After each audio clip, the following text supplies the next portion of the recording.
Move naman tayo naman. Sa next na magtatanong, si Ate Marites Delfin. Ate Marites, good evening. Opo, magandang gabi po sa ating lahat. Bro Jando, pwede ba akong magtanong ng medyo maselan? Okay, go ahead, te. Kasi yung mga kabataan ngayon, nagpa-practice ng premarital sex. Di po ba bawal yon? Sakop yun sa 1 Corintos, sa 9 hanggang 11. Ngayon may 3 po akong mga binata. Mga binata na po talaga ito at lahat sila mayroon ng girlfriend. Dahil po 7-day Adventist sila, sabi ko wala po kayong confession, umiwas kayo sa ganyang parang nauuso na kasi ngayon yan eh. Nakakalungkot.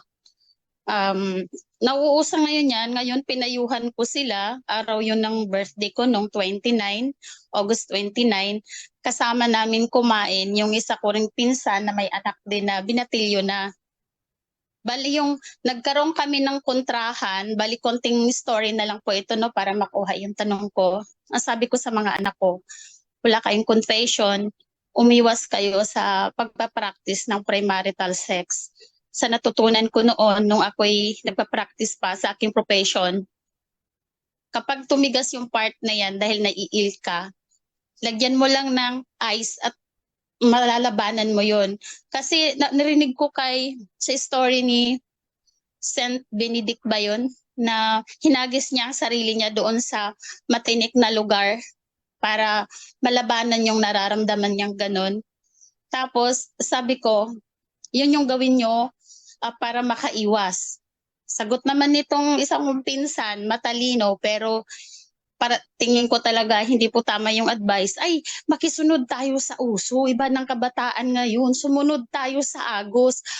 Wag, turuan mo sila kung paano sila mag-pills na hindi mabuntis yung mga girlfriend nila. So nagkaroon kami ng argue na dalawa. Ito namang mga binata ko, maliban doon sa isa, nag-agree itong isa. Tama yung advice ni tita.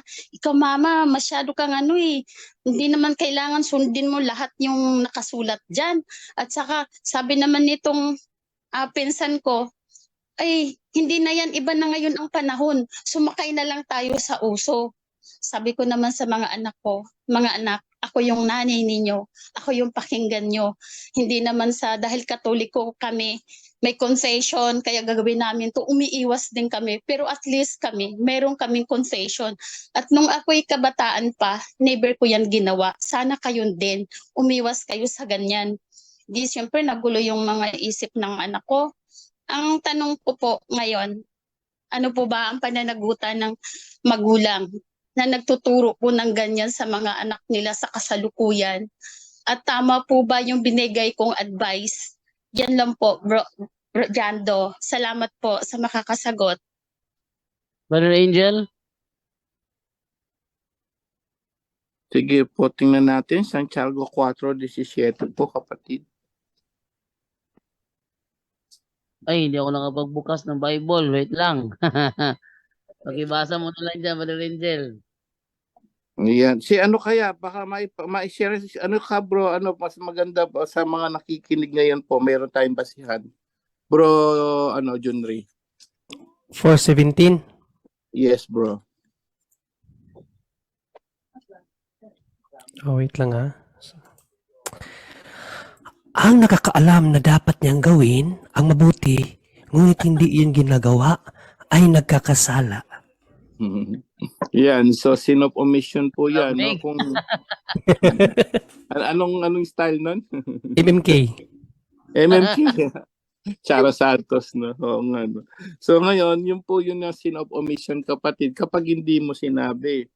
Well, kayo po kasi, nangyayari ngayon, sinasabi niyo napakaganda. Actually, napag-aralan ko yan sa Catholic Guide. One of the mortal sin is ng mga magulang, mga nakikinig ngayon yan ang sin of omission. Kung mortal sin yan, lalo na may alam kayo, hindi mo sinabi. That's mortal sin pala. And totoo no? Kaya ang dami napapahamak because of lack of knowledge. So, gaano ba kahalaga yung sinabi mo? Yung sinabi mo, napakahalaga niyan. At least, dahil may alam ka, no? Nakatikais mo sila. Pero, ang nangyayari kasi, tandaan po natin, they have their own free will, no? Ang mahirap dito, sister, ang anak mo nasa maling pananampalataya, walang banal na ostya sa kanila kapatid, walang sacraments. So doon pa lang, bago mo anuhin yung premarital sex nila, doon pa lang sa medyo delikado na po rin ang kaligtasan ng mga bata. Doon sa kabila, lalo na narinig na nila yung Catholic Church, pilit na inaayawan. Ayon sa turo ng nasimbahan natin, no? Kapag nalaman mo na yun ng totoo, inayawan mo pa, walang kaligtasan yun. So, yung premarital sex, part pa lang yun.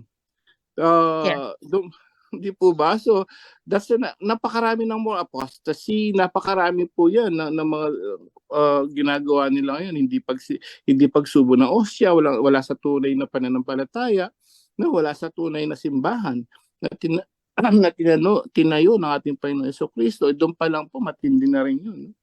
So, ang importante, mga kapatid, ako rin, hindi lang ka naman nag-iisa kahit naman sino sa atin. Lahat po tayo dito na nakapakinig. Lahat po tayo nag-evangelize ako sa mga kapatid ko rin. Na may yung mga anak niya, 3 lalaki, walang kasal sa pare. Sinasabihan ko siya pero wala pa rin. So, binibigyan ko pa nga ng mga sa catechism sa mga GC namin, no? So, wala pa rin. I mean, sinasabi daw niya, hindi naman sila nag-ano. So, kumbaga, hindi na siya nag-worry doon kasi sinabi na niya.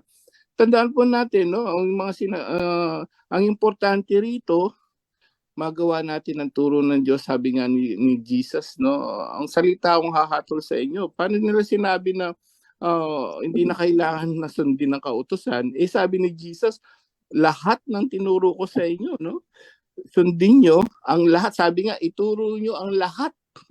Sabi na sa 28, 19, 20 ng Mateo, ituro nyo ang lahat ng tinuro ko. At sa Juan 12:48, pwede nyo ilista yan, Juan 12:48, sabi niya, ang salita ko ang hahatol sa inyo. Ang sabi lahat. Kaya po na yung Catholic Church nandun yung full nandun yung full of salvation kasi kumpleto tayo. Hindi kagaya sa kanila, napakaraming kulang at napakaraming mali ang mga turo. So doon pa lang sa premarital sex na sinasabi nyo, yan, tama po ang ginagawa nyo. But they have their free will. Anyway, mayroon naman tayong guide yan. Kapag sinabi mo, sabi rito sa Ezekiel bro John Rian, malinawanag po yan. Chapter 3 nga po, 19. Ezekiel 3:19. Pwedeng anuin natin sa 18 po. Hanggang 19. 18 to 19. Chapter 3. 3:18 to 19. Wait lang nga, nahanap ko pa si Ezekiel. 3:18-19. Ito po ang ating mababasa sa Ezekiel 3. Kapag sinabi kong tiyak na mamamatay ang mga taong masama at hindi mo sila binigyan ng babala upang sila'y makapagsisi, ang mga taong ang iyon ay mamamatay dahil sa kanilang kasalanan. Ngunit, pananagutan mo sa akin ang kanilang kamatayan. Pause po dyan, no? Ayan, malinaw yan, ha? Sin of omission yan. Kapag hindi mo sinabihan at namatay sila, na-impyerno sila, pananagutan mo. So lahat po yan po yung sinasabi sa Santiago 4:17. Kapag may alam kang tama, hindi mo sinasabi sa mga anak mo, magulang mo, mga kapatid mo, kaibigan mo. Kapag ikaw hindi mo, ako rin nga minsan dito gusto ko sabihan yung mga Hapon, kaya hindi ako masyadong ganun kaano sa mga Hapon, no? ng Nihongo talaga. Pero kasi sin of omission alam mo pero hindi mo ginagawa, lalo na sa mga anak mo. Ang sabi, pag namatay sila, pananagutan mo. Ibig sabihin mamatay, yung rin yun, yung pag damnation na yun. Pag sila'y na-impyerno, napahamak. So, mga nakikinig ngayon, kailangan, yun ang sinasabi sa ebanghelyo natin. Yun ang pamumunga. Yung kailangan, yung natutunan mo, i-share mo yung kaligtasan. Hindi pwede sarilinin lang po yan pag nabigay sa iyo yung karunungan. Kaya sabi ni Lord, kailangan tumubo. no? Hindi yung hindi yung i-stack mo lang diyan o kaya stack mo sa bangko, sabi nga, no? Tapos at least kung na-stack sa bangko nagbago, iba naman 'yun. So at least na tumubo yung binaon niya eh. So wag mong ibaon lang sa sarili mo lang at tapos hindi alam ng tao, may impyerno sila, pananagutan mo. Pero sa 19, sabi naman niya, ito yung good news sa ginawa mo. Sa 19 po, Bro Junre. Subalit kapag binigyan mo sila ng babala at hindi sila nagsisi sa kanilang kasamaan, mamamatay nga sila dahil sa kanilang mga kasalanan. Ngunit, hindi mo yun pananagutan. Yan. So, napakaganda niyan. Di mo na kailangan i-contextualize yan, no? Kapag sinabihan mo ang mga anak mo, mga pinsan mo, ngunit hindi Yes, sila po. sumunod, namatay sila, na-impyerno sila, hindi mo na pananagutan. Yun po yung punto-puntong answer, sagot ng Biblia, kapatid. Opo, napakagandang sagot po. At ginagawa ko po yung best ko kasama ang panalangin para po sa mga anak ko kasi mahal na mahal ko po sila.